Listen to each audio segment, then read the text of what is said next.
Question क्या कहता है, क्वेश्चन को आपको सबसे पहले तो समझना पड़ेगा। क्वेश्चन समझ में आएगा तो ही आप आंसर एक्यूरेट दे पाएंगे, अदरवाइज क्वेश्चन का आंसर गलत हो जाता है। प्रीवियसली काफी सारे सेशन, हर सेशन के अंदर मैं आपसे बोलता हूं पहले क्वेश्चन को समझिएगा, फिर ऑप्शन को देखिएगा, ऑप्शन को समझिएगा, फिर एलिमिनेशन मेथड लगाइएगा और क्वेश्चन का आंसर निकालिएगा। 100% मैं गारंटी के साथ कह सकता हूं, अगर इस तरीके से आपने क्वेश्चन को सोल्व किया है तो 100% आपका आंसर बिल्कुल करेक्ट होगा। चलेगा, क्वेश्चन पढ़ते हैं क्या कहता है।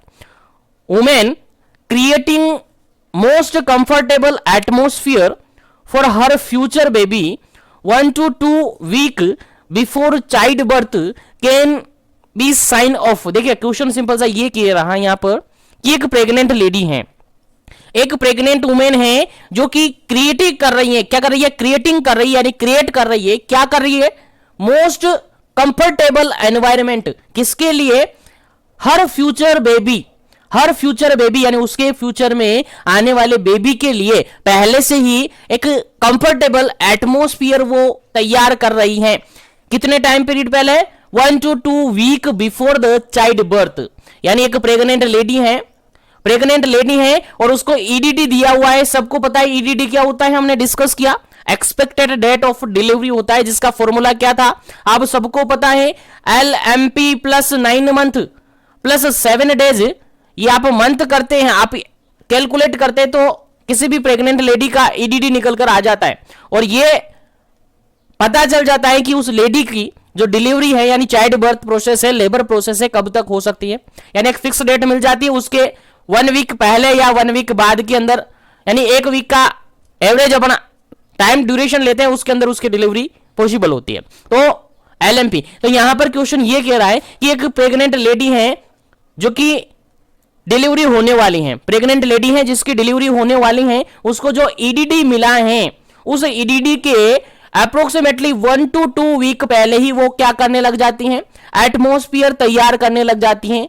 अपने घर में क्या करने लग जाती है? एटमोस्फियर, वातावरण, पर्यावरण जो है आसपास का, अपने कमरे को, अपने रूम को क्या करने लग जाती है? कंफर्टेबल बनाने लग जाती है कि उसका बेबी आएगा और उसको कंफर्टेशन रहेगा। तो ये क्या है? क्वेश्चन समझ में आ गया? अब आंसर आपको देना है। पहला ऑप्शन यहां पर देखिएगा क्या है, सर्वाइकल राइपनिंग। सेकंड ऑप्शन यहां पर है ड्रॉपिंग। थर्ड ऑप्शन यहां पर है ब्रेक्सटोन हिक कॉन्ट्रेक्शन और डी ऑप्शन यहां पर है नेस्टिंग सिंड्रोम। चलिएगा क्या है करेक्ट आंसर, इस क्वेश्चन का आंसर आपको देना है। उसके बाद इसका करेक्ट आंसर आपको बताया जाएगा और उसके रिगार्डेड इंपोर्टेंट की पॉइंट्स आपको बताए जाएंगे, ताकि अगर इससे रिगार्डेड कोई भी क्वेश्चन आपके एग्जाम में आए तो इजीली आप उसको सोल्व कर पाए। चलिए जल्दी से आंसर दीजिएगा, क्या इसका करेक्ट आंसर होगा। देखिए चलेगा, यहां पर अगर करेक्ट आंसर की अपन बात करते हैं तो option number D is correct answer.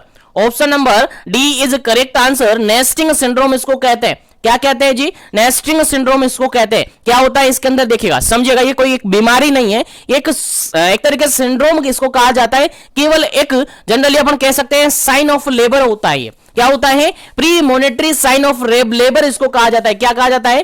Pre monetary sign of labour. याद रखिएगा, premonitory sign of labour इसको कहा जाता है, इतना याद रखिएगा, ठीक है। और ये कोई कंडीशन नहीं है, कोई एक डिजीज कंडीशन नहीं है। आप सोचे कि सिंड्रोम आ गया तो डिजीज कंडीशन नहीं, ऐसा डिजीज कंडीशन नहीं है। केवल premonitory sign of labour है, जिसके अंदर जो लेडी प्रेग्नेंट है उसको पता है उसकी डिलीवरी होगी अब, यानी ईडीडी उसको पता है, उसके अकॉर्डिंग 1 से 2 वीक पहले ही वो अपने घर को सही करने लग जाती है। अपने घर को, यानी अपने घर का जो एटमोस्फियर है, वातावरण है, उसको वो संभालने लग जाती है कि उसका बेबी आएगा और उसको कंफर्टेशन वो प्रोवाइड करेगी, उसके वेलकम के लिए वो तैयारी करने लग जाती है। आप सबको भी पता है इस बारे में। तो ये क्या होता है? आपका नेस्टिंग सिंड्रोम होता है। इस क्वेश्चन का राइट आंसर क्या हो जाता है? नेस्टिंग सिंड्रोम होता है। अगर अपन यहीं पर बात करें प्री मोनेटरी साइन की, तो प्री मोनेटरी साइन क्या होते हैं आप सबको याद होगा।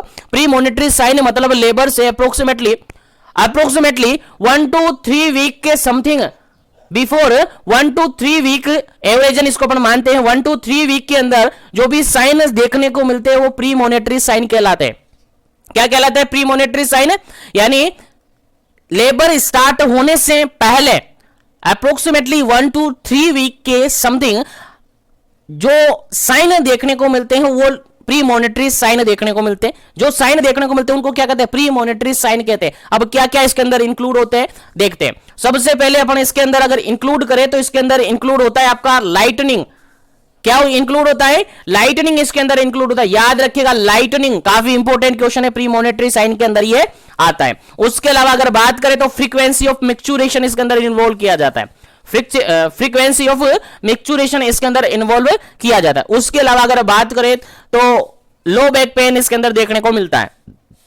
उसके अलावा सर्वाइकल राइपनिंग भी यहां पर देखने को मिल सकती है premonitory sign of labour के अंदर। उसके अलावा म्यूकस प्लग एक्सपेल्ड आउट होने लग जाता है थ्रू द वेजाइना।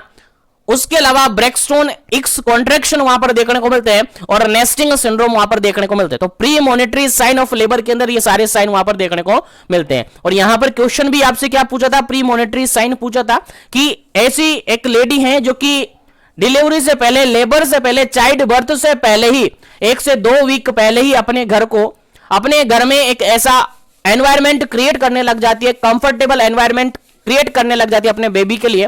तो उसको अपन क्या कहते हैं, तो आपका डायरेक्टली आंसर क्या गया था, डायरेक्टली क्या आंसर जाएगा, नेस्टिंग सिंड्रोम उसको कहा जाएगा। क्या कहा जाएगा, नेस्टिंग सिंड्रोम उसको कहा जाएगा, जिसके अंदर वो अपने घर को क्या करने लग जाती है, अपने घर को क्लीन करती हैं, अपने हाउस को क्लीन करती हैं, न्यूबॉर्न के लिए क्लोथ तैयार करने लग जाती है, कपड़े बनाने लग जाती है, अरेंजमेंट करने लग जाती है, वो सारा कुछ वहां पर होता है। तो ये क्या है, नेस्टिंग सिंड्रोम है। उम्मीद है इससे रिगार्डेड अगर क्वेश्चन आपके एग्जाम में आया तो 100% आप करेक्ट कर पाएंगे। चलिए आगे बढ़ते हैं अपन नेक्स्ट क्वेश्चन पर। उम्मीद है समझ में आ गया होगा।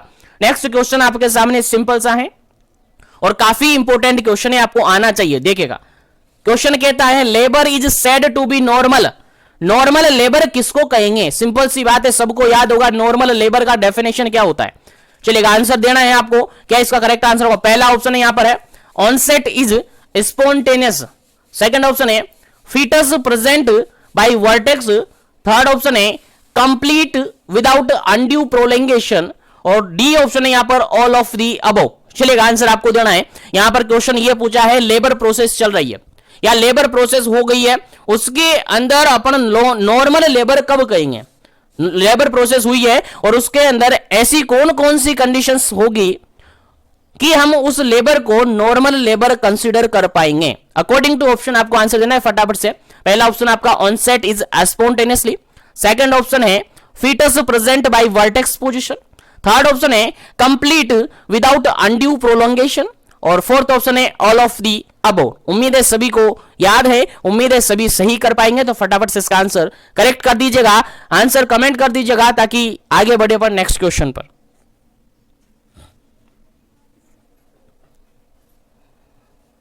चलेगा यहां पर अगर अपन बात करें इस क्वेश्चन के करेक्ट आंसर की तो option number D is correct answer होगा। Option number D is correct answer होगा। कैसे होगा देखिएगा, समझिएगा। सबसे पहले बात की जा रही है नॉर्मल लेबर की, किसकी, नॉर्मल लेबर की बात की जा रही है। तो सबसे पहला माइंड में आपको सेट ये हो जाना चाहिए माइंड में कि नॉर्मल लेबर है मतलब कि टर्म कंडीशन पे लेबर हुआ है। किस कंडीशन में, टर्म कंडीशन में। सबसे पहला माइंड में यही आना चाहिए, टर्म कंडीशन होगी। कौन सी कंडीशन होगी जी, टर्म कंडीशन। अब उसके बाद आपसे पूछा जा सकता है, आपको याद होना चाहिए कि टर्म कंडीशन कौन कौन सी होती है। टर्म कंडीशन कौन सी होती है तो आपको याद होना चाहिए टर्म कंडीशन मतलब कि 37 वीक से लेकर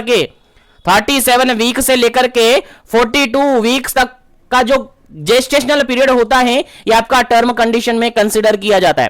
37 से लेकर 42 वीक्स आपके जो है गेस्टेशनल पीरियड के यानी कि प्रेगनेंसी के, उसको कहा जाता है टर्म कंडीशन में। अगर बात करें कि 37 से कम है यानी लेस देन 37 है तो उसको प्री टर्म अपन कहेंगे। क्या कहेंगे जी, प्री टर्म कहेंगे। क्या कहेंगे, प्री टर्म कहेंगे। अगर 42 के बाद की बात है यानी मोर देन है, क्या है जी, मोर देन है, तो फिर इसको पोस्ट टर्म कहेंगे। तो तीनों कंडीशन यहां पर आपको याद होनी चाहिए। टर्म कंडीशन है मतलब 37 से लेकर 42 के बीच में, बिटवीन होनी चाहिए, यह टर्म कंडीशन होगी। अगर बात करें 37 से कम हो जाए तो उसको प्री टर्म कहेंगे, अगर 42 वीक से ज्यादा हो जाए तो उसको पोस्ट टर्म कहेंगे। तीनों कंडीशन आपको यहां पर याद होनी चाहिए। तो हम बात कर रहे थे नॉर्मल लेबर की, और नॉर्मल लेबर की कंडीशन कब कहेंगे, जब गेस्टेशनल पीरियड कितना होगा सर, 37 से लेकर 42 के बीच में होगा, between 37 week to 42 weeks, that consider is term condition. याद रखिएगा, तो अगर नॉर्मल लेबर की बात की जा रही है तो कंडीशन कौन सी होगी सर? सर कंडीशन होगी उसकी टर्म कंडीशन, ठीक है। उसके बाद अगर बात करें इस ऑनसेट की, लेबर के ऑनसेट की, अगर लेबर का ऑनसेट की बात करें तो लेबर का ऑनसेट स्पॉन्टेनियसली होगा, ऑटोमेटिकली होगा, किसी भी प्रकार का कोई ऑक्सीटोसिन यहां पर इंजेक्ट नहीं करवाया जा रहा है, किसी भी प्रकार का कोई यहां पर इंडक्शन नहीं करवाया जा रहा है, स्पॉन्टेनियसली हो रहा है, that is a normal labour, ठीक है। तो दो कंडीशन होगी, टर्म कंडीशन होनी चाहिए और लेबर के अंदर जो ऑनसेट होता है वो स्पॉन्टेनियसली होता है, यानी ऑटोमेटिकली होना चाहिए। उसके बाद क्या कंडीशन है आपको याद रखनी है, फीटस का जो प्रेजेंटेशन होगा, फीटस का जो प्रेजेंटेशन होगा वो कैसे होना चाहिए जी? वो वर्टेक्स प्रेजेंटेशन होना चाहिए। कैसा होना चाहिए? वर्टेक्स प्रेजेंटेशन होना चाहिए, याद रखिएगा, भूलना नहीं है। उसके बाद कंप्लीट विदाउट अनड्यू प्रोलेंगेशन, बिना किसी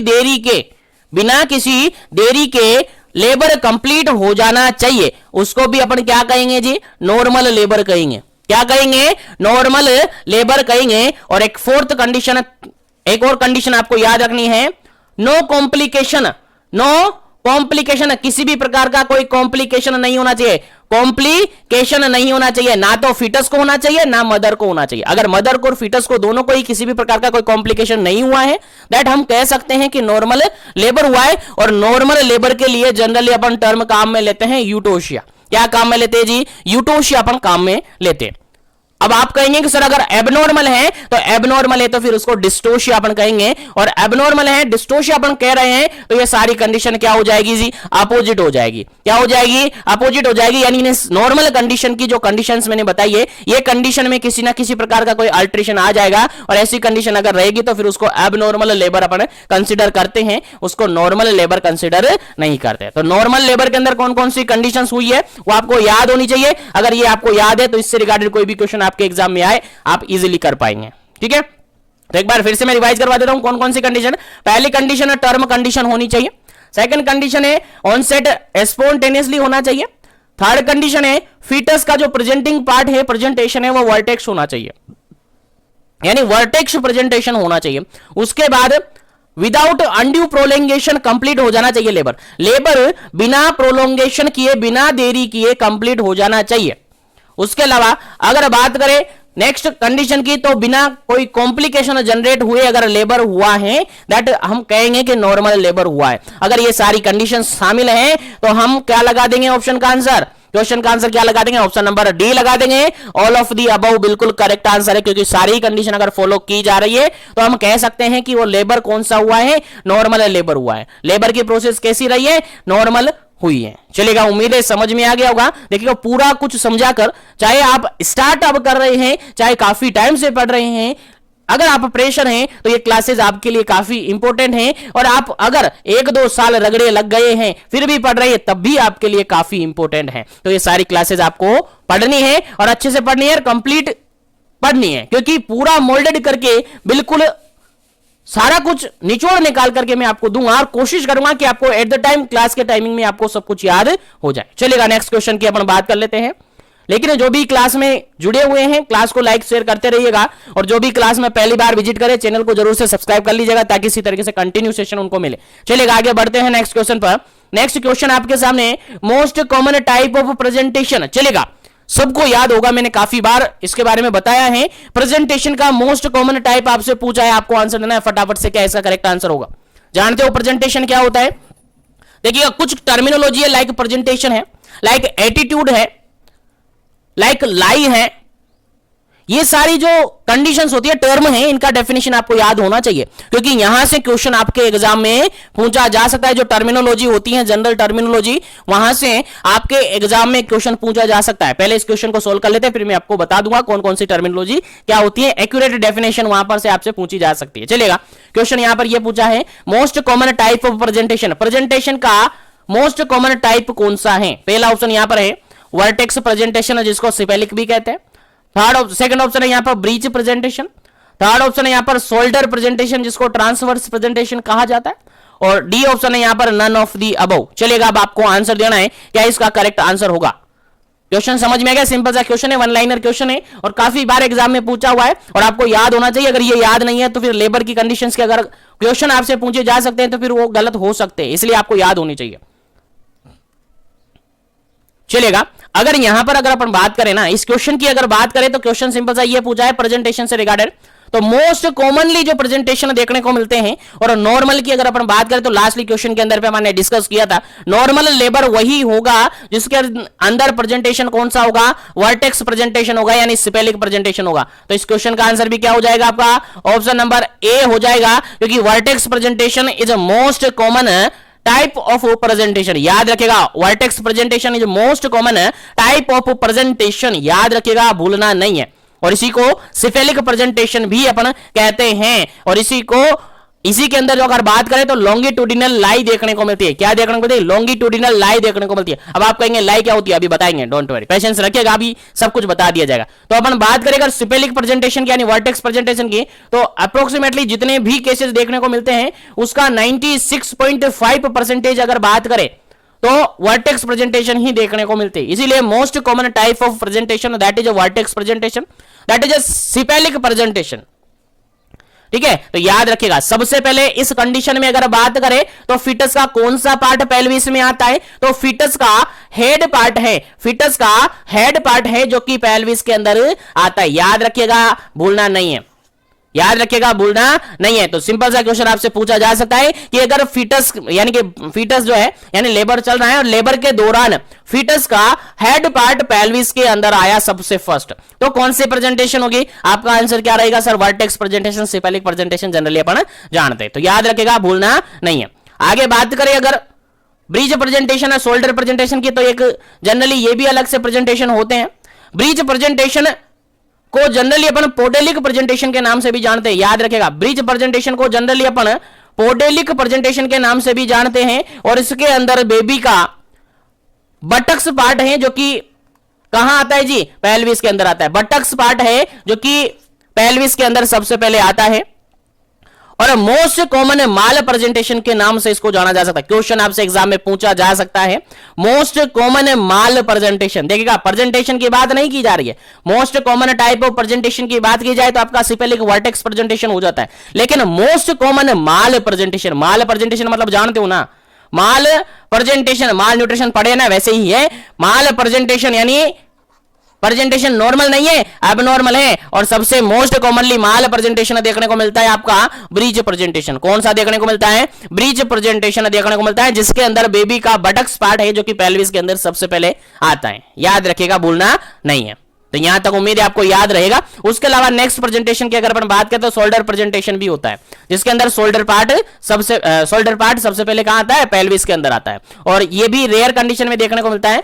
जो शोल्डर प्रेजेंटेशन है वो रेयर कंडीशन में देखने को मिलता है, अप्रोक्सीमेटली 0.5% ये देखने को मिलता है। तो तीनों प्रेजेंटेशन आपको याद होनी चाहिए। उसके अलावा इनकी भी अगर इन तीनों के अलावा भी अगर बात करें तो एक प्रेजेंटेशन और होता है जिसको अपन कहते हैं कंपाउंड प्रेजेंटेशन। क्या कहते हैं, कंपाउंड प्रेजेंटेशन, यानी उसके अंदर एक से ज्यादा प्रेजेंटिंग पार्ट पेल्विस के अंदर आ जाते, एक से ज्यादा प्रेजेंटिंग पार्ट पेल्विस के अंदर आ जाते। लाइक शोल्डर और हैंड दोनों ही क्या आ गए, पेल्विस के अंदर आ गए। तो वो क्या होगा, कंपाउंड, क्या होगा, कंपाउंड प्रेजेंटेशन हो गया। तो इस तरीके से आपको तीनों क्वेश्चन यहां पर तैयार हो गए, तीनों क्वेश्चन आपको याद रखने हैं।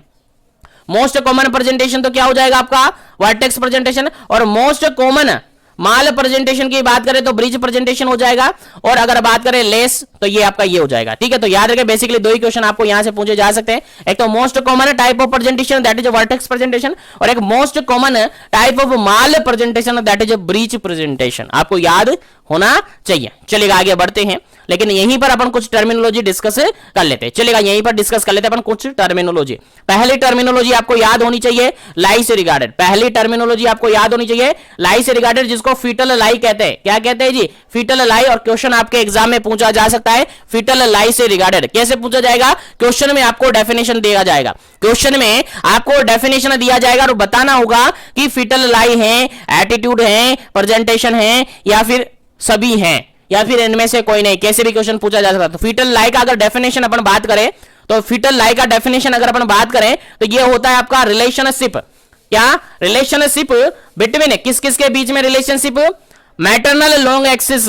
Maternal long axis and fetal long axis, maternal long axis and fetal long axis. यानी जनरली अपन कह सकते हैं कि अगर बात करें अपन मैटरनल लॉन्ग एक्सिस की और फीटल लॉन्ग एक्सिस की, अगर दोनों में रिलेशनशिप हैं, दोनों में रिलेशनशिप है तो उसको अपन कहते हैं जनरली फीटल लाई। यानी relationship between maternal long axis and fetal long axis, that is known as foetal lie. याद रखिएगा, भूलना नहीं है, काफी बार रिपीट हुआ क्वेश्चन है तो आपको याद होना चाहिए। अगर फीटल के लॉन्ग एक्सिस का और मैटरनल लॉन्ग एक्सिस का अगर रिलेशनशिप बैठ रहा है, रिलेशनशिप है आपस में, तो उसको अपन फीटल लाई कहते हैं। याद रखेगा, फीटल लाई कहते हैं। और यहां से भी आपके एग्जाम में क्वेश्चन पूछा जा सकता है कि मोस्ट कॉमन टाइप ऑफ या मोस्ट कॉमन फीटल लाई कौन सी देखने को मिलती है, मोस्ट कॉमन फीटल लाई कौन सी देखने को मिलती है। आपका आंसर जाता है सर लॉन्गिट्यूडिनल लाई देखने को मिलती है, लॉन्गिट्यूडिनल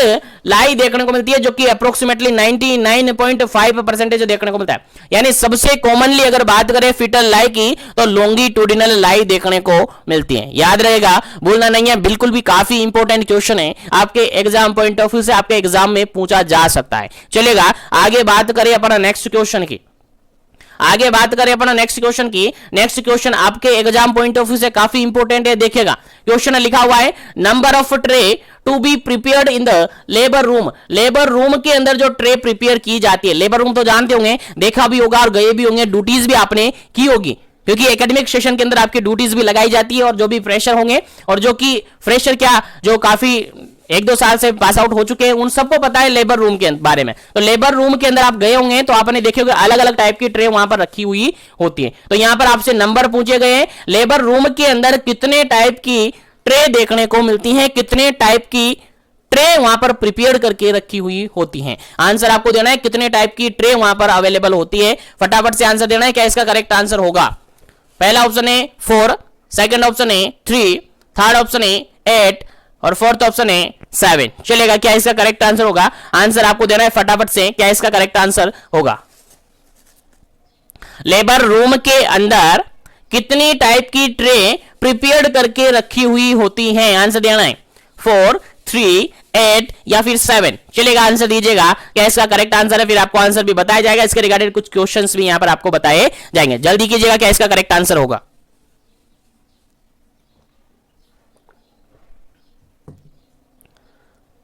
चलेगा, यहां पर अगर बात करें इस क्वेश्चन के बिल्कुल करेक्ट आंसर की, अगर बिल्कुल करेक्ट आंसर की बात करें तो इस क्वेश्चन का जो बिल्कुल करेक्ट आंसर होगा आपका option number 7, option number D, यानी 7 करेक्ट आंसर होगा। कितने टाइप की ट्रेज अवेलेबल होती है? सर 7 टाइप की ट्रेज वहां पर रखी हुई होती है। कितने टाइप की?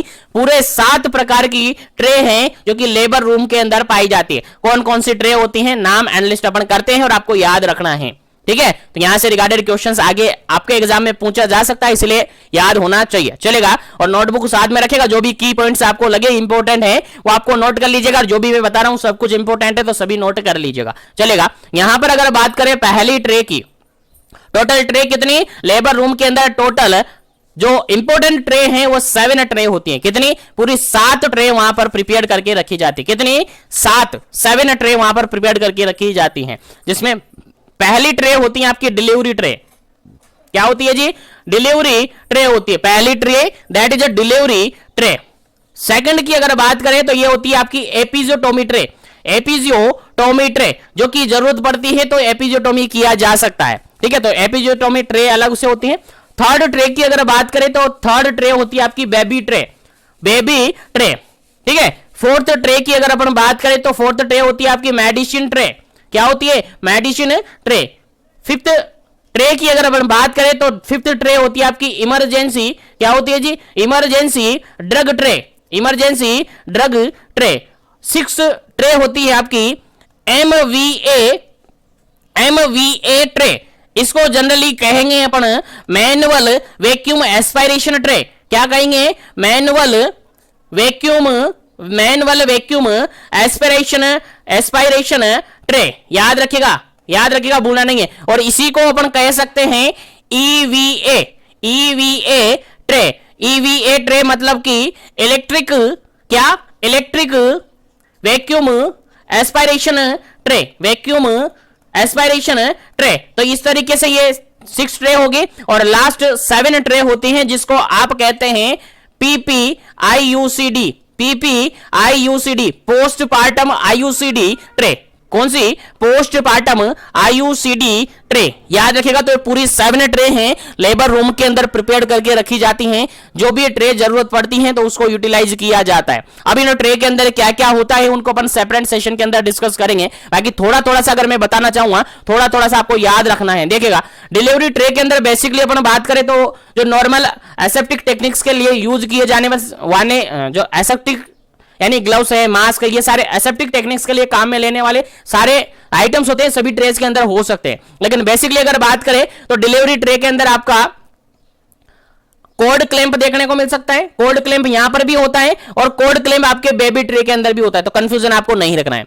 यूरिनरी कैथेटर यहां पर हो सकता है, स्पंज होल्डिंग फोर्सेप यहां पर होता है और स्पेकुलम्स यहां पर अवेलेबल होते हैं। क्या? स्पेकुलम्स यहां पर अवेलेबल होते हैं।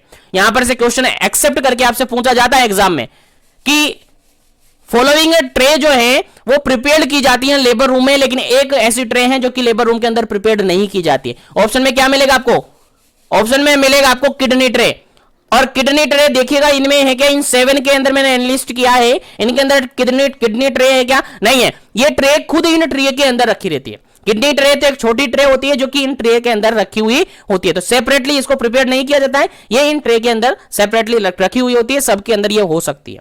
ठीक है, तो याद रखना है। तो बेसिकली ये आपको याद होना चाहिए कौन कौन से ट्रे होती है, किस किस नाम से आपसे पूछा जा सकता है, सारे एनालिस्ट आपको याद होने चाहिए। बाकी इसके रिगार्डेड एक सेपरेट सेशन में मैं किस ट्रे के अंदर क्या आर्टिकल्स होता है, क्या आइटम्स होता है, क्या क्या क्या मटेरियल्स इसके अंदर होता है, कौन कौन सी इमरजेंसी मेडिकेशन यहां पर अवेलेबल होती है, सारा कुछ अपन सेपरेट सेशन के अंदर डिस्कस करेंगे। उम्मीद है क्वेश्चन समझ में आ गया हो। तो आगे बढ़ते हैं अपन नेक्स्ट क्वेश्चन पर, और जो भी सेशन के अंदर जुड़े हुए हैं सेशन को लाइक शेयर करते रहेगा ताकि सभी तक सेशन पहुंचे, सभी को बेनिफिट हो। और जो भी पहली बार विजिट कर रहा है चैनल पर, चैनल को जरूर से सब्सक्राइब करें। ठीक है, चलिएगा आगे बढ़ते हैं नेक्स्ट क्वेश्चन पर। नेक्स्ट क्वेश्चन आपके सामने काफी इंपॉर्टेंट है, देखिएगा। Which test is the contraindicated in the women with antepartum haemorrhage. देखिए क्वेश्चन यहां पर पूछा है एपीएच से रिगार्डेड, किससे रिगार्डेड? एपीएच से रिगार्डेड। और क्वेश्चन ये कह रहा है कि कोई ऐसी लेडी है जिसके अंदर एपीएच देखने को मिला है।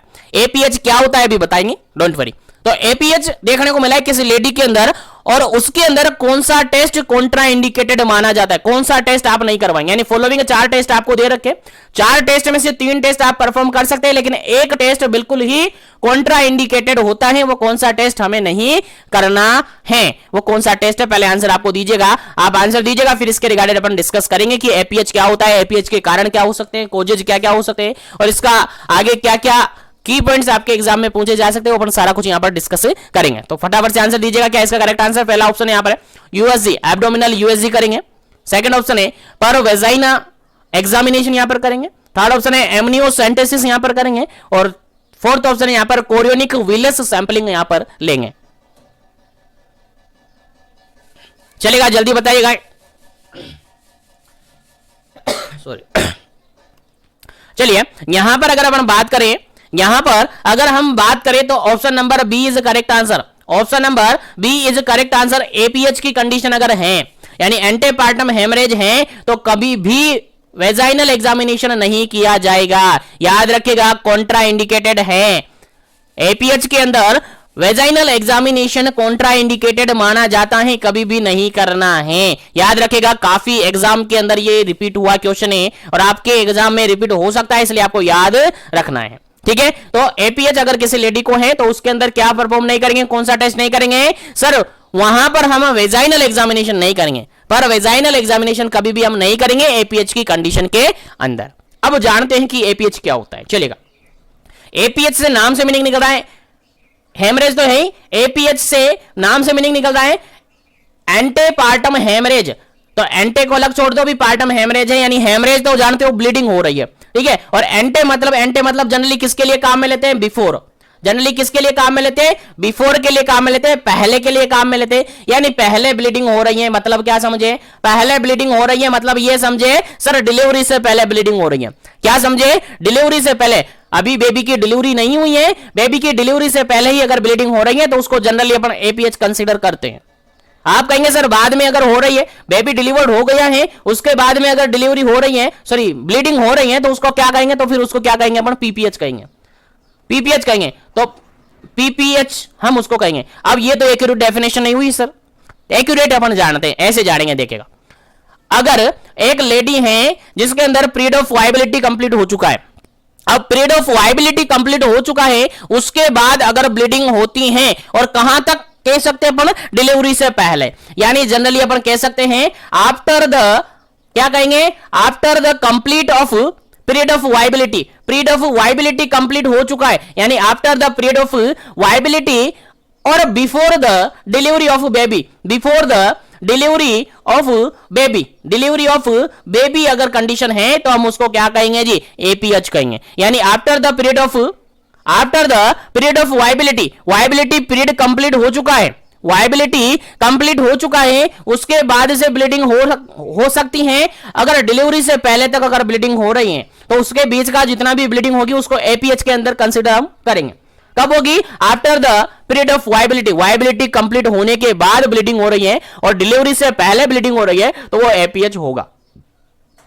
और अगर हम कहें डिलीवरी के बाद, कब, बेबी की डिलीवरी के बाद से लेकर 6 वीक आफ्टर डिलीवरी तक अगर ब्लीडिंग हो रही है तो उसको पीपीएच कंसीडर हम करेंगे। क्या करेंगे, पीपीएच कंसीडर करेंगे। तो अब यहां पर एक कंफ्यूजन हो जाएगा आपके माइंड में, सर ये पीरियड ऑफ वायबिलिटी क्या होता है। पीरियड ऑफ वायबिलिटी मतलब कि ये एक ऐसा पीरियड है जिसके अंदर जो फीटस है, जिसके अंदर जो एम्ब्रियो है वो वाइबल हो जाता है, जिसके अंदर वो एम्ब्रियो है वो कैसा हो जाता है, वाइबल हो जाता है। और ये जनरली अलग अलग आपको देखने को मिलेगा, हर गाइड के अंदर आपको अलग अलग देखने को मिलेगी। कोई सी भी अलग से गाइड आप उठाएंगे तो अलग अलग से उसके अंदर देखने को मिलेंगे। किसी के अंदर ये 20 वीक देखने को मिल सकते हैं, किसी के अंदर 22 वीक देखने को मिल सकते हैं, किसी के अंदर 28 वीक देखने को मिल सकते हैं। कंफ्यूजन बिल्कुल भी नहीं रखना है, कंफ्यूजन आपको बिल्कुल भी नहीं रखना है, क्योंकि ये डिफरेंट आपको देखने को मिल सकते हैं। क्योंकि यहां पर अगर डेवलपिंग कंट्री है लाइक इंडिया है तो जनरली वहां पर 22 और 24 के समथिंग इसको मानते हैं, आइडियली इतना मानते हैं। और अगर कहे डेवलप्ड कंट्री है, यानी काफी डेवलप्ड जो कंट्रीज होती हैं उनके अंदर जनरली इसको 20 वीक माना हुआ है, 20 वीक माना हुआ है। और जनरली अपन कहते हैं इसको 28 वीक भी माना हुआ है। तो कंफ्यूजन बिल्कुल भी नहीं रखना है आपको। 20, 22 और 28 अलग अलग डिफरेंट बुक्स के अंदर डिफरेंट वैल्यूज की मानी गई है। अगर डेवलपिंग कंट्री की बात करें तो जनरली इसको 22 के समथिंग माना जाता है। यानी इंडिया की बात करें तो 22 वीक्स माना जाता है। याद रखना है आपको। इंडिया की बात करें तो इंडिया के अंदर जनरली अभी जो पीरियड ऑफ वायबिलिटी मानी जा रही है वो 22 मानी जा रही है। याद रखना है आपको, कंफ्यूजन नहीं होना है। और अगर डेवलप्ड कंट्री की बात करें, जहां पर ऐसी कंट्री जो कि डेवलप्ड है उसके अंदर इसको 20 भी माना गया है। क्या माना गया है, 20 वीक माना हुआ है। तो याद रखना है, कंफ्यूजन बिल्कुल भी नहीं रखना है। यानी 20 वीक ऑफ गेस्टेशन के बाद और डिलीवरी से पहले अगर ब्लीडिंग हो रही है तो उसको जनरली अपन क्या कहेंगे जी, एपीएच कहेंगे। जनरली क्या कहेंगे, एपीएच अपन कहेंगे। याद रखेगा, भूलना नहीं है। तो एपीएच आई थिंक समझ में आ गया होगा। और एपीएच के अंदर कौन सा टेस्ट कॉन्ट्रा इंडिकेटेड होता है, सर पर वेजाइनल एग्जामिनेशन कभी भी नहीं किया जाता है, कॉन्ट्रा इंडिकेटेड होता है एपीएच की कंडीशन में। चलिए आगे बढ़ते हैं अपन नेक्स्ट क्वेश्चन पर। नेक्स्ट क्वेश्चन आपके सामने काफी इंपॉर्टेंट है, देखिएगा। The blood loss within 24 hour of the baby and up to 6 week after the delivery is called. देखिए क्वेश्चन यहां पर सिंपल सा ये पूछा है, ब्लड लॉस हो रहा है। ब्लड लॉस हो रहा है मतलब कि क्या हो रही है, ब्लीडिंग हो रही है। ब्लीडिंग कब हो रही है, विद इन 24 आवर, 24 घंटे के अंदर of the baby birth, baby का बर्थ हुआ है, डिलीवरी हुई है और डिलीवरी होने के बाद विद इन 24 आवर, 24 घंटे के अंदर ब्लीडिंग हो रही है। यानी 24 घंटे से ब्लीडिंग हो रही है, 24 घंटे के अंदर ब्लीडिंग हो रही है। कब तक हो सकती है, अगर 6 week of gestation, sorry 6 week after delivery, delivery के 6 वीक तक अगर ब्लीडिंग हो रही है तो उसको अपन क्या कंसीडर करेंगे। क्वेश्चन समझ में आ गया। क्वेश्चन सिंपल सा ये है, after the birth, after the baby birth within 24 hour, 24 घंटे के अंदर से लेकर अगर 6 वीक आफ्टर डिलीवरी तक अगर ब्लीडिंग हो, इस पीरियड के अंदर अगर ब्लीडिंग हो तो उसको अपन क्या कहेंगे। क्वेश्चन समझ में आ गया ना, क्वेश्चन समझ में आ गया। यानी डिलीवरी हुई है, डिलीवरी होने से लेकर विद इन 24 आवर, 24 घंटे के अंदर अंदर से लेकर और 6 वीक, 6 सप्ताह यानी 42 दिन, 42 डेज तक अगर डिलीवरी के दौरान, सॉरी डिलीवरी के बाद अगर 24 घंटे से लेकर के 6 सप्ताह तक यानी 42 दिन तक अगर ब्लीडिंग हो जाए इस पीरियड के बीच में तो उस ब्लीडिंग को अपन क्या कहेंगे। आंसर देना है। पहला ऑप्शन यहां पर एंटीपार्टम हेमरेज यानी एपीएच, सेकंड है पोस्टपार्टम हेमरेज यानी पीपीएच, थर्ड ऑप्शन है बोथ ए एंड बी, और फोर्थ ऑप्शन है नन ऑफ दी अबव। चलिएगा आंसर आपको देना है, क्या इसका करेक्ट आंसर होगा।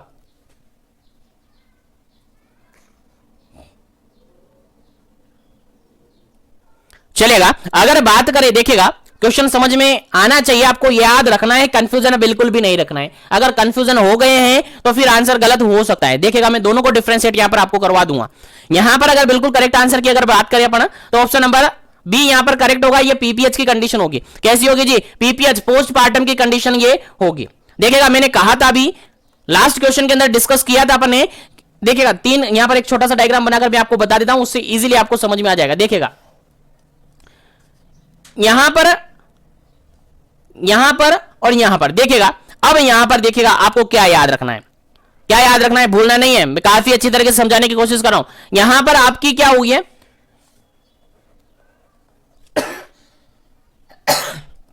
यहां पर देखिएगा अगर ब्लीडिंग होती है कब, अगर ब्लीडिंग होती है आपकी 22 या 20 वीक, 20 वीक और 22 वीक से पहले, और काफी सारी बुक्स के अंदर आपको 28 भी देखने को मिलेगा। तो 20 और 22 वीक ऑफ गेस्टेशन से पहले अगर ब्लीडिंग होती है, कब? 20 और 22 वीक से पहले अगर ब्लीडिंग होती है, यानी यहां पर क्या हो गया है, पीरियड ऑफ वायबिलिटी से पहले, किससे पहले? पीरियड ऑफ वायबिलिटी से पहले अगर ब्लीडिंग होती है तो उसको जनरली अपन अबॉर्शन कंसीडर करते हैं। क्या कंसीडर करते हैं? अबॉर्शन कंसीडर करते हैं। याद रखिएगा कब? Before the period of viability, यानी 20 और 22 वीक से पहले अगर ब्लीडिंग हो रही है तो उसको अपन अबॉर्शन कंसीडर करते। लेकिन अगर ब्लीडिंग हो रही है 22 या 28 वीक कंप्लीट होने के बाद, यानी पीरियड ऑफ वायबिलिटी के अंदर, पीरियड ऑफ वायबिलिटी के अंदर अगर ब्लीडिंग हो रही है तो उस ब्लीडिंग को अपन एपीएच कंसीडर करते हैं, एपीएच कंसीडर करते हैं। लेकिन ध्यान रहे डिलीवरी से पहले, याद रखना है, ये पॉइंट आपको भूलना नहीं। बिफोर डिलीवरी, डिलीवरी से पहले यानी बेबी बर्थ नहीं होगा उससे पहले, 22 वीक कंप्लीट होने के बाद और डिलीवरी से पहले अगर ब्लीडिंग होगी तो उसको एपीएच कंसीडर करेंगे।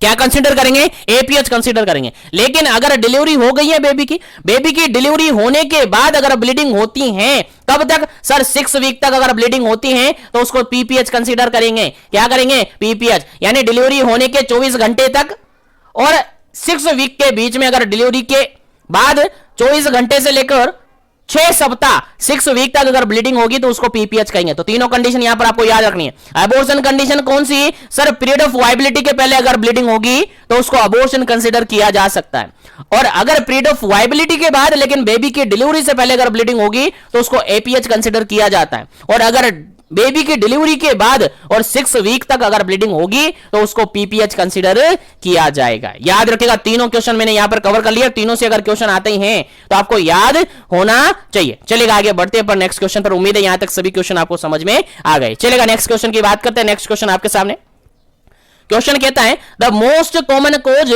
Of PPH immediately after the delivery. Delivery हुई है और डिलीवरी के जस्ट बाद यहां पर पीपीएच की कंडीशन देखने को मिली है। पोस्टपार्टम ब्लीडिंग यहां पर देखने को मिली है, पोस्टपार्टम हेमरेज की कंडीशन यहां पर देखने को मिली है।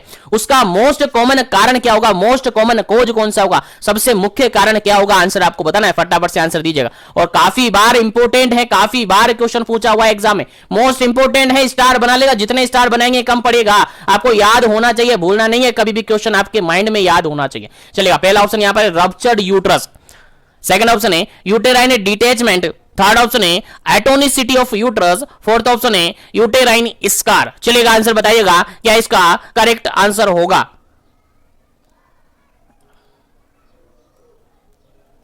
चलेगा यहां पर अगर बात अपन करें, यहां पर अगर अपन बात करें तो पीपीएच का जो मोस्ट कॉमन कारण होता है, मोस्ट कॉमन कॉज होता है वो आपका एटोनिक यूट्रस होता है। क्या होता है जी? एटोनिक यूट्रस होता है, यानी यूट्रस की जो टोन है उसमें एटोनिसिटी आ जाती है, यानी यूट्रस की टोन में क्या हो जाता है जी? डिक्रीजमेंट आ जाता है, या यूट्रस की टोन है लॉस हो जाती है। ऐसी कंडीशन में क्या हो जाता है? पीपीएच देखने को मिल जाता है। क्योंकि अगर टोन रहेगी, अगर यूट्रस के अंदर टोन है तो वो कॉन्ट्रैक्शन रिलैक्सेशन चलते रहेंगे, कॉन्ट्रैक्शन रिलैक्सेशन होगा तो ब्लीडिंग नहीं होगा। और अगर टोन ही खत्म हो गए हैं, टोन ही लॉस हो गया है, तो यूट्रस ना कॉन्ट्रैक्ट होगा ना रिलैक्ट होगा, तो फिर ऐसी कंडीशन में क्या होता है जी? ब्लीडिंग होगी। क्या होगा? ब्लीडिंग होगी, और ब्लीडिंग होगी तो उसको क्या कह देंगे अपन? पीपीएच कह देंगे। क्या कह देंगे? पीपीएच कह देंगे। तो ऐसी कंडीशन में अगर लगता है कि एटोनिक यूट्रस हो रहा है, एटोनिक यूट्रस है, तो ऐसी कंडीशन में सब आप वहां पर केयर देते हैं, मसाज वगैरह करते हैं, मसाज करते हैं। अगर जरूरत पड़ी तो फिर ऑक्सीटोसिन भी वहां पर दिया जाता है। क्यों दिया जाता है? ताकि कॉन्ट्रेक्शन रिलैक्सेशन को क्या किया जाए? इंडक्स किया जाए, इंड्यूस किया जाए, कॉन्ट्रेक्शन वहां पर इंड्यूस किया जाए ताकि यूट्रस कॉन्ट्रैक्ट हो, रिलैक्ट हो, जिसके कारण से ब्लीडिंग नहीं हो। तो ये सारा मैनेजमेंट आगे आप करते हैं। उम्मीद है क्वेश्चन समझ में आ गया। तो आगे बढ़ते हैं अपन नेक्स्ट क्वेश्चन पर। आगे बढ़ते हैं नेक्स्ट क्वेश्चन पर। जो भी क्वेश्चन सेशन में जुड़े हुए हैं लाइक शेयर करते रहेगा सेशन को, ताकि सभी तक पहुंचे, सभी को बेनिफिट हो। चलेगा नेक्स्ट क्वेश्चन है आपका, तो नेक्स्ट क्वेश्चन है आपका, postpartum haemorrhage is loss of blood which is more than. देखिएगा क्वेश्चन यहां पर यह पूछा है कि जो पीपीएच होता है, पोस्टपार्टम हेमरेज होता है, उसके अंदर ब्लड लॉस कितना होता है, कितने अमाउंट से ज्यादा अगर ब्लड लॉस हुआ है तो उसको पीपीएच कंसीडर करेंगे। कितने अमाउंट से ज्यादा अगर ब्लड लॉस हुआ है तो उसको अपन पीपीएच कंसीडर करेंगे। क्वेश्चन समझ में आ गया? आंसर आपको देना है फटाफट से। पहला ऑप्शन यहां पर 80 ml से ज्यादा, यानी more than 80 ml। Second option है more than 100 ml। Third option है मोर देन 500 ml। और डी ऑप्शन यहां पर मोर देन 900 ml। चलिएगा आंसर दीजिएगा, क्या इसका करेक्ट आंसर होगा। फिर आगे बढ़ेंगे अपन नेक्स्ट क्वेश्चन पर।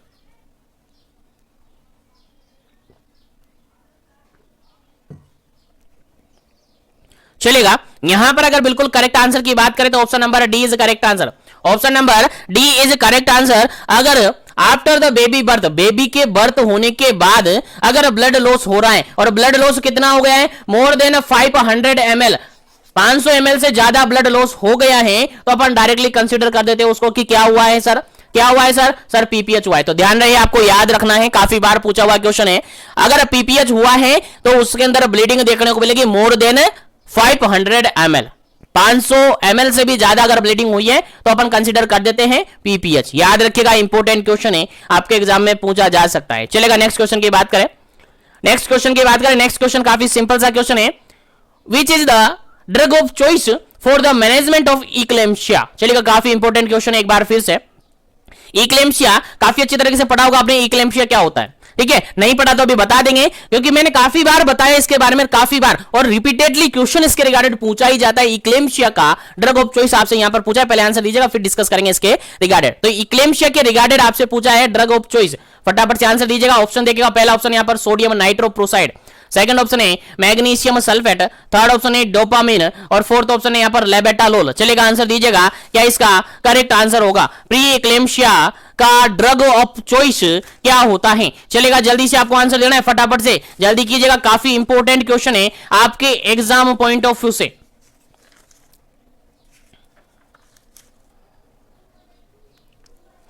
चलेगा यहां पर अगर बात अपन करें तो यहां पर जो बिल्कुल करेक्ट आंसर आपका होगा, बिल्कुल करेक्ट आंसर आपका होगा option number B is correct answer. Option number B बिल्कुल करेक्ट आंसर होगा। मैग्नीशियम सल्फेट को क्या माना जाता है? इक्लेम्शिया का ड्रग ऑफ चॉइस माना जाता है। किसको? Magnesium sulphate, MgSO4, magnesium sulphate को इक्लेम्शिया का ड्रग ऑफ चॉइस माना जाता है। डीओसी ऑफ इक्लेम्शिया आपको याद रखना है, मैग्नीशियम सल्फेट होता है। क्या होता है जी? मैग्नीशियम सल्फेट होता है, आपको भूलना नहीं है, काफी इंपॉर्टेंट क्वेश्चन है, आपके एग्जाम के अंदर बार बार पूछा जाता है, तो आपको याद रखना है, भूलना नहीं है, ठीक है? आपको याद रखना है, भूलना नहीं है। अब आगे अगर अपन बात करें तो इक्लेम्शिया के बारे में थोड़ा सा डिस्कस कर लेते हैं, क्योंकि यहां से भी आपके एग्जाम में क्वेश्चन पूछा जाता है, यहां से भी आपके एग्जाम में क्वेश्चन पूछा जाता है, तो आपको याद होना चाहिए।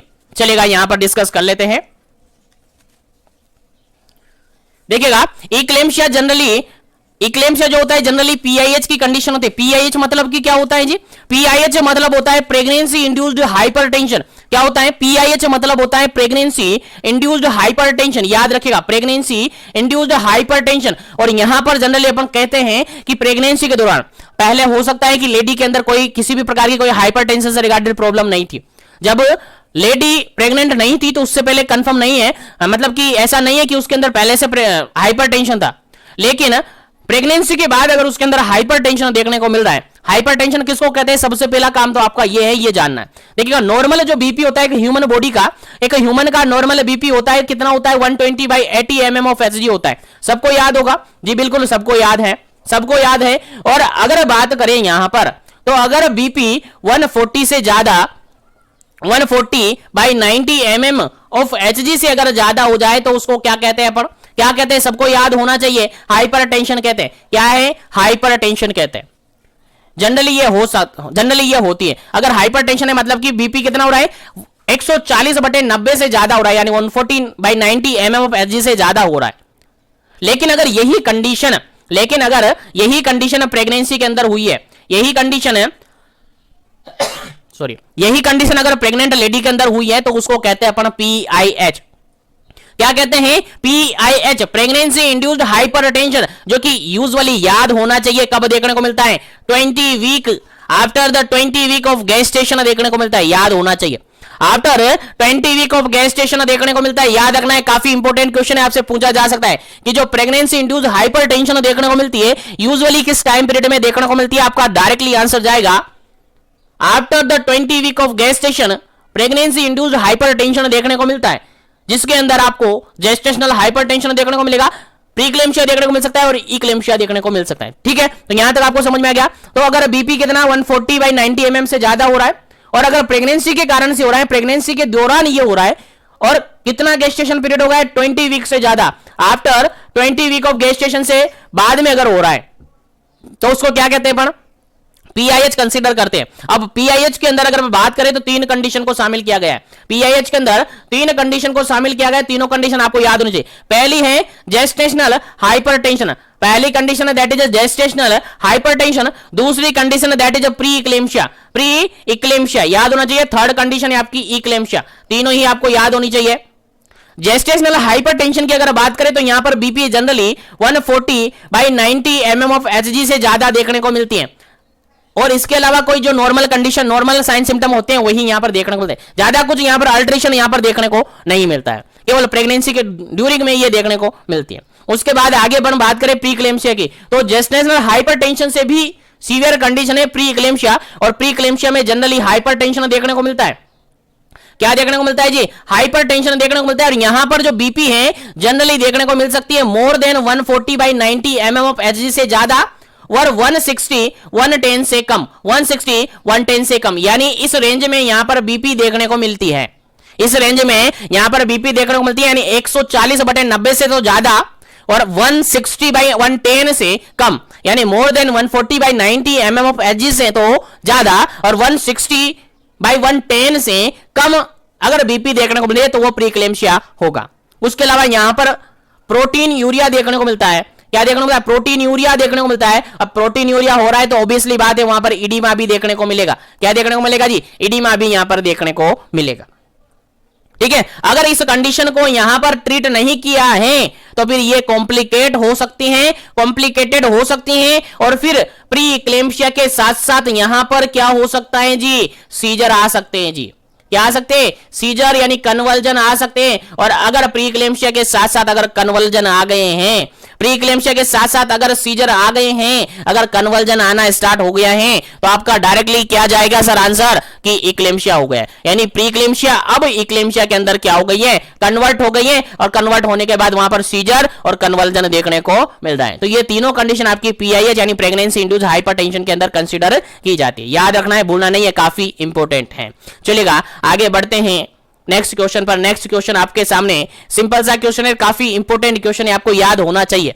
देखिएगा क्वेश्चन कहता है preterm labour as the onset of labour prior to the completion of gestation period. देखिए क्वेश्चन यहां पर ये पूछा है, डेफिनेशन दी है एक्चुअली में, कहे ना तो डेफिनेशन दी है आपकी प्री टर्म लेबर की। प्री टर्म लेबर किसको अपन कहेंगे, और अगर कंटिन्यूअसली कंसंट्रेशन के साथ क्लास में थे तो 100% सभी को याद है प्री टर्म लेबर किसको कहेंगे। Preterm labour as the onset of labour prior to the completion of which week of the gestation, किस वीक के अंदर अगर लेबर स्टार्ट हो गया है तो उसको प्री टर्म लेबर कहेंगे। किस वीक के कंप्लीट होने के पहले अगर लेबर स्टार्ट हो गया है तो उसको प्री टर्म लेबर कहेंगे। आंसर आपको देना है, पहला ऑप्शन यहां पर है 20 week of gestation, second option है 36 week of gestation, third option है 37 वीक ऑफ गेस्टेशन, और फोर्थ ऑप्शन है 42 वीक ऑफ गेस्टेशन। चलिएगा आंसर दीजिएगा, क्या इसका करेक्ट आंसर होगा। यानी किस वीक के पहले अगर लेबर स्टार्ट हो जाए तो उसको प्री टर्म लेबर कहेंगे। चलिएगा आंसर दीजिएगा, क्या इसका करेक्ट आंसर है? उम्मीद है सभी को याद होगा। चलेगा, यहां पर अगर करेक्ट आंसर की अपन बात करें तो option number C is correct answer. Option number C is correct answer. क्यों करेक्ट आंसर है? देखिएगा, मैंने बताया था स्टार्टिंग क्वेश्चन के अंदर ही आपको कि टर्म कंडीशन कौन सी होती है जी? टर्म कंडीशन होती है आपकी अगर गेस्टेशन पीरियड 37 वीक से लेकर के 42 वीक्स तक का है। कितना?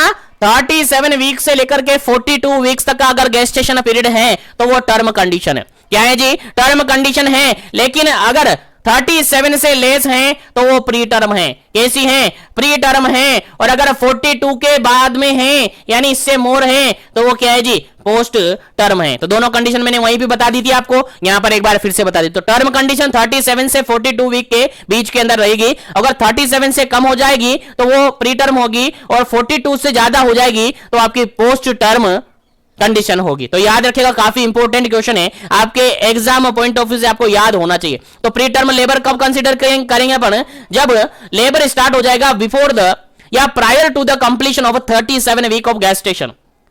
37 वीक ऑफ गेस्टेशन यहां पर कंप्लीट नहीं हुआ है, उससे पहले अगर लेबर स्टार्ट हो जाए तो उस कंडीशन को कहेंगे अपन प्री टर्म लेबर। क्या कहेंगे जी? प्री टर्म लेबर उसको कहेंगे। याद होना चाहिए, भूलना नहीं है। चलेगा, नेक्स्ट क्वेश्चन की बात करते हैं।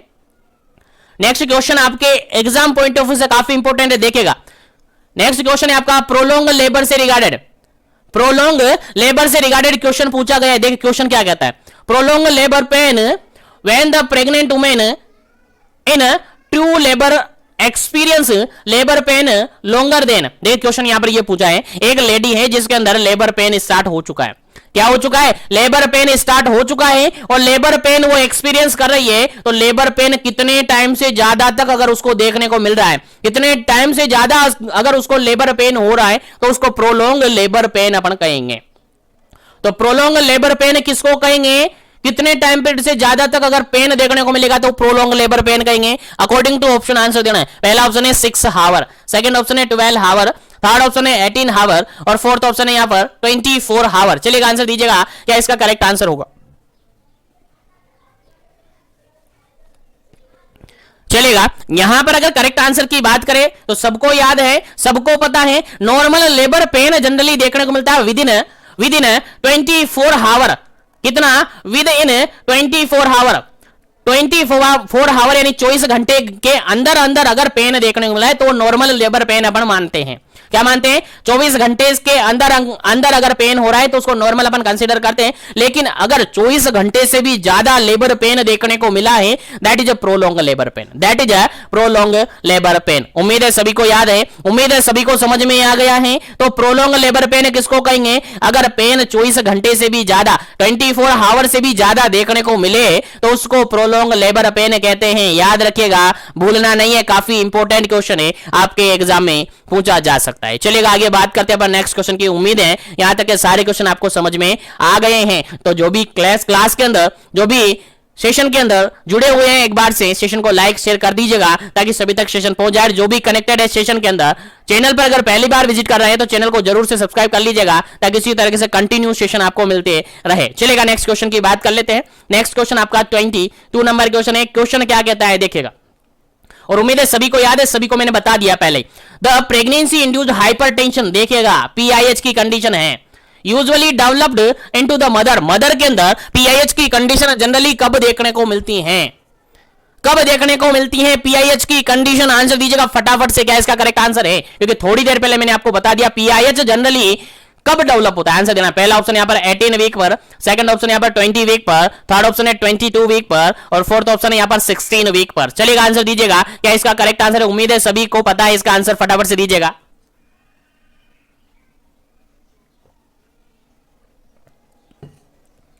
चलेगा, यहां पर अगर अपन बात करें इस क्वेश्चन के करेक्ट आंसर की तो option number B is correct answer. Option number B is correct answer. 20 week complete होने के बाद पीआईएच देखने को मिल सकता है।